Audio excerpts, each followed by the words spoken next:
దేవతల ప్రీత్యర్థం బలినసుగడం వేదవిహితం ఆర్షసమ్మతము భిక్షు.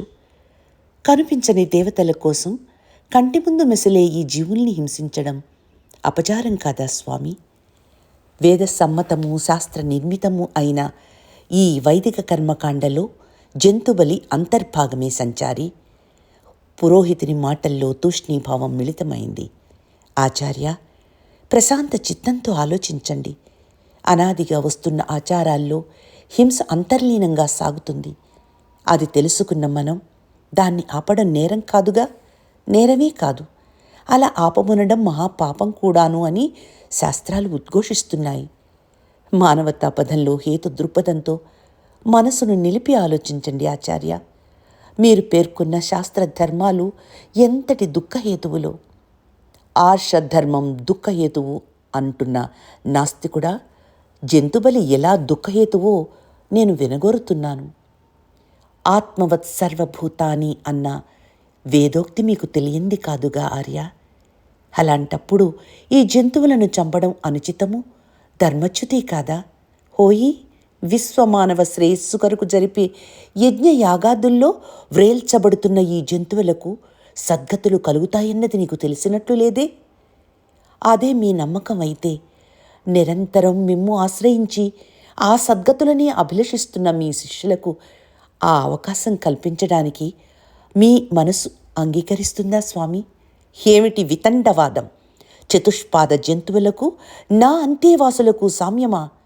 ప్రాణభీతి, రక్తమాంసాలున్న ప్రతి ప్రాణికి సమానమేగా విప్రవర. అంత మాత్రాన శాస్త్ర మర్యాదను అతిక్రమించి జంతుబలి నిలిపివేస్తే ధర్మభ్రష్టులం కామా? ఏది సకల ప్రాణికోటికి శ్రేయోదాయకమో అదే ధర్మం ఆచార్య. అట్టి ధర్మమే శరణ్యం. అయితే మేము చేస్తున్న యజ్ఞవిధి అధర్మమనా నీ వాదన? యజ్ఞవిధి అధర్మమని నా భావన కాదు. కానీ యజ్ఞవిధిలోని జంతుబలి మాత్రం అధర్మమని నా విశ్వాసమే కాదు, వాదన కూడా. బోధిసత్వుడు 4 అడుగులు వేసి దగ్గరే ఉన్న ఓ లేగదూడ వద్దకు వచ్చాడు. ప్రేమతో దాని తల నిమిరి ప్రభువుకేసి చూశాడు. ప్రభు, చూడండి, ఈ మూగప్రాణి కన్నుల్లో కనిపిస్తున్న ప్రాణభయం, దీని కన్నుల్లోంచి జాలువారుతున్న బాష్పధారను గమనించండి. ఈ రాజ్యంలోని ప్రాణికోటికంతటికీ ప్రభుడవైన తమకు తన బాధను వినిపించుకోవడానికి కూడా అవకాశం లేకుండా దీని పెదములు బంధించారే. మహారాజా, మన్నించండి. ఒక్కసారి ఈ ప్రాణుల చిక్కాలు సడలించండి. సహస్రకోటి గొంతుకలతో మిమ్ము తమ ప్రాణభిక్ష కొరకు అర్థిస్తాయి. ఆకర్ణించండి మహారాజా. వింటున్న మహారాజు మనసులో రవ్వంత గ్లాని. ఆలకించకండి రాజా అతని పలుకులు. అవి ఆర్షధర్మానికి నాటుకుంటున్న ములుకులు. నమ్మకండి రాజా అతని మాట. ఇదం క్షాత్రమిదం బాహ్యం. అదే మీరు గమనించండి. అదే మన బాట. పురోహితుల గొంతు తీవ్రమైంది.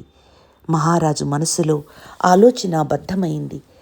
ఆయన గళం ఒకంత రుద్ధమైంది. మౌనం వహించాడు. భూసురోత్తమ, ఆగ్రహించకండి. మానవు మనస్సులపై ముసిరే తమస్సులను పారద్రోలడానికి ప్రయత్నించండి. ఆకలి, నిద్ర, భయం సర్వప్రాణులకి సమానమేనని అంగీకరిస్తున్న మీ అపౌరుషేయ ధర్మం అనాదీయ వేదం. మరి ఈ ప్రాణుల ప్రాణ హరణానికి ఎందుకు అంగీకరిస్తున్నట్లు? మనిషిని, పసరాన్ని ఒకే మూసలో పోలుస్తున్న పాంతుడా, నీ అజ్ఞానాంధకారంతో మా యజ్ఞ విధ్వంసానికి పూనుకొనడు.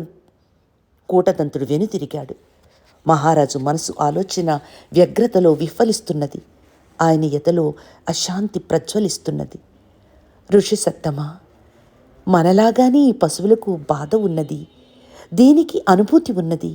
తన భాషతో మనుగొత్త భావాన్ని ఎరుకపరచగలదు. కూటదంతుడు వికటంగా నవ్వాడు.